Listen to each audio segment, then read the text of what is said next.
like to do is move on to the first of our headliners today. And I'd like to bring up a guy who's based in New York at Korg USA headquarters.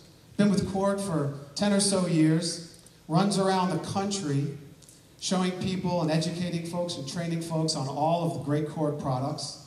He's also featured in many, many, many product videos on YouTube and other digital media channels. This guy really, really knows how to communicate and how to teach and educate folks when it comes to getting the most out of Korg products. So here to bring you new Kronos is Rich Formidoni.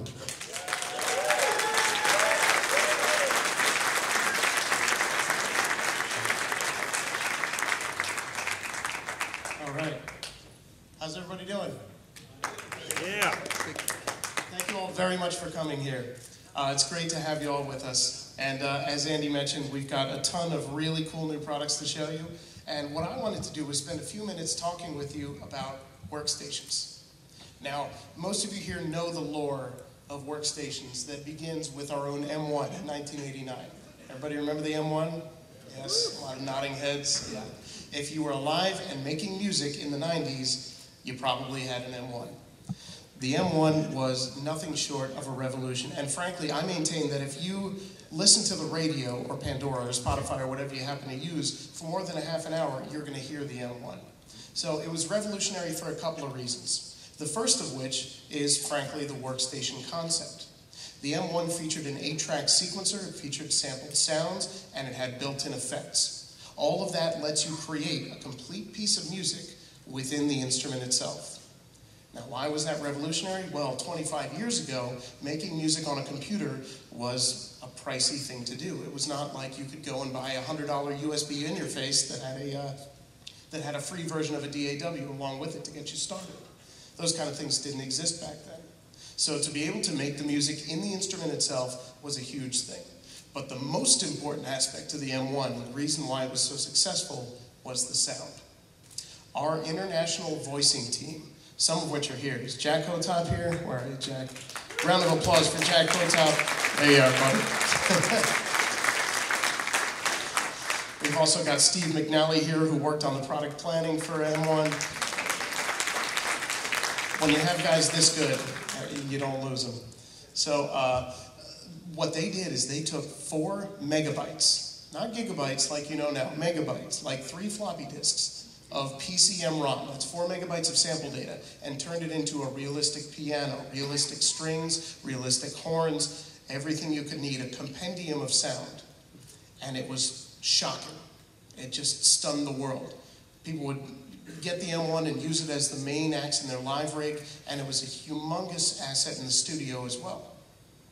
Now, it's been 25 years since that, and the music technology landscape has changed considerably. But Korg has evolved along with it, and Korg's workstations have evolved as well. So there have been obvious advances. We pioneered the touchscreen in 1996 with the Trinity, not the touchscreen in general, but on a keyboard. And in 1999, the Triton set the world on fire, followed by the Oasis, the M3, and then in 2011, we released the first Kronos. And like the M1 before it, Kronos was nothing short of revolutionary. The interesting thing is, the workstation has taken a new role. Whereas it used to be known as the all-in-one recording solution, the workstation now functions as a master keyboard. I'll tell you what I mean by that with reference to the Kronos here. The first aspect of a master keyboard is the sound. Kronos is unparalleled in this aspect because it has 9 distinct sound engines. So of course we can play back sampled sounds, we can play back gigantic sample libraries. There's a solid state drive that can hold many, many gigabytes of sound. By the way, 4 megabytes in the M1, wait till you hear what this can do with 20 plus gigabytes. So in addition to the sampled sounds, there's also modeling synthesis. For example, here is the MS-20.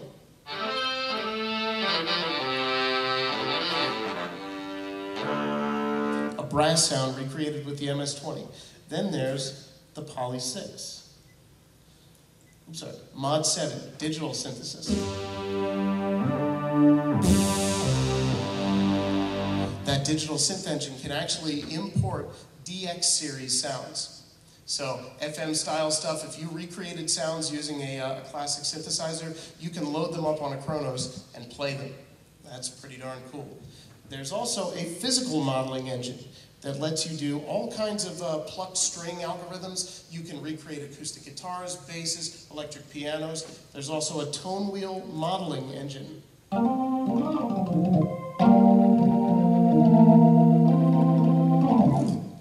It's hard to do this with a mic in one hand, by the way.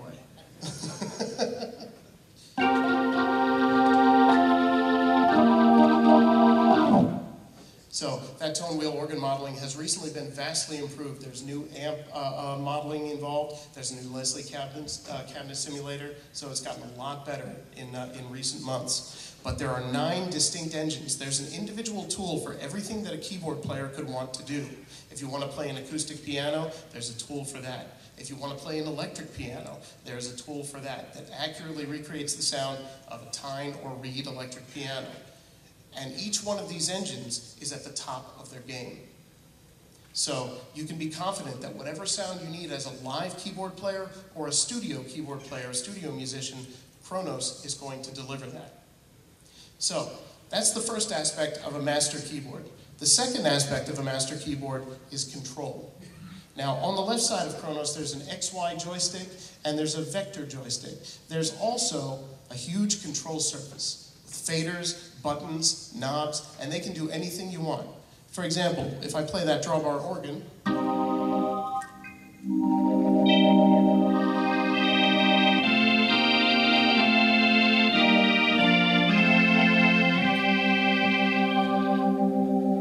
they function as drawbars. Now, if I push the EXT button, which stands for external control, those faders, knobs, and buttons become an external controller. So if I have a synthesizer next to Kronos, I can be adjusting parameters on that synth from this control panel. What's even more important is if I have a computer connected to my Kronos, say I'm running a DAW, of your choice, you could use these faders, buttons, and knobs to control things that you see on screen. And that brings us to the third point, which is computer integration. As I mentioned earlier, it's not like it was 25 years ago. It's become possible for people with very basic, financially basic computers to do multi-channel audio, MIDI recording, effects processing. That's very popular now. So, of course, Kronos can do all of this. It's got 16 channels, 16 tracks of MIDI recording, 16 tracks of audio recording, and the most impressive effects that I've ever heard in a keyboard. I'm a little bit biased, but I'm sure you get that. But what this means is the USB port on the back, well, really, there's a bunch of USB ports on the back. The ones that are not related to storage, this one right here, connects to the computer. When you hook that up, you get 2 channels of audio passing to and from the keyboard. That means if I have a vocal track that I've recorded into my DAW, I can send it to the Kronos for real-time processing, reverb, chorus, whatever the situation demands, and then right back into the computer for printing. So that's really powerful stuff. The other great aspect of it is there's a dedicated software editor. So when I load up that editor from within Cubase Digital, Performer, Logic, what have you, what I see is a representation of what's on the touch screen with a little bit more information actually. But the real beauty of that application is that it runs as a plugin. So when I click save in my project, it saves the state of the Kronos along with the project itself. That's really powerful. Now, like all of our other workstations, Kronos is 16-part multi-timbral. That means you can play 16 sounds at once.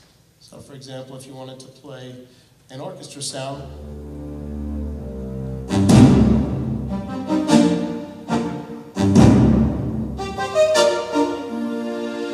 you've got 16 different sounds layered, split, and velocity switched across the keys. And if I had both hands, I'd be doing something a little more impressive there. But really, the 9 synth engines can be combined into a single combi that uses all 16 of these timbres. And when you load this up as a plug-in in your computer, you've got access to 9 engines, 16 of them at a time, that replace 16 processor-hungry software synths in a reliable piece of hardware that sounds, well, you be the judge, because again, I'm biased, It's extremely reliable, it sounds terrific, and it doesn't take up any processor load on your computer. That's an extremely valuable thing. So, this brings us to the new Kronos. As you can see, there have been some cosmetic updates. We've got wood panels, you're welcome. We've got a mesh grill on the top panel. The text on the panel has been updated, slightly easier to read.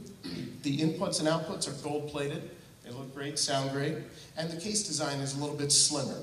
So, all that's well and good. The real updates are inside.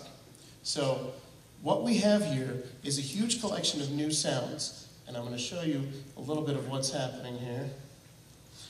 There are programs in here that are designed to replicate the sounds of popular songs.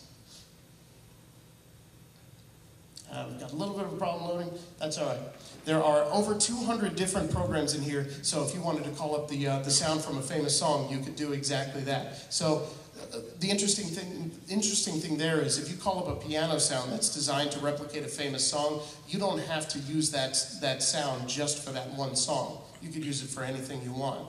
It's not as though you have to just, play that single sound.